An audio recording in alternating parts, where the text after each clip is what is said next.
Hello everyone. Today we're going to discuss a common issue that many PC users face the moment when your PC won't start.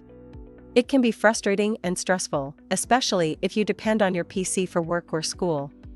But don't worry, there are several steps you can take to troubleshoot and hopefully resolve the issue. Firstly, let's start with the basics. Ensure that your PC is properly plugged in and the power supply is switched on. It's surprising how many times the issue is as simple as a loose power cord or a switched-off power strip. Next, if your PC still isn't starting, let's check the monitor. Sometimes, the problem isn't with the computer itself, but with the monitor.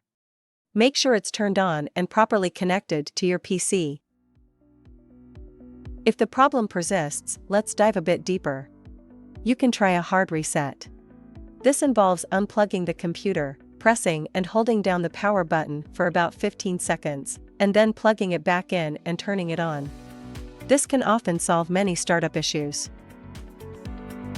Another step you can take is to check your PC's internal hardware. If you're comfortable doing so, you can open up your PC and make sure all the components are properly seated. This includes the RAM, graphics card, and any connected drives. If none of these steps work, it's possible that your PC is experiencing a more serious issue. In this case, it's best to consult with a professional or your PC's manufacturer. Remember, it's important to keep your data backed up to prevent any potential loss.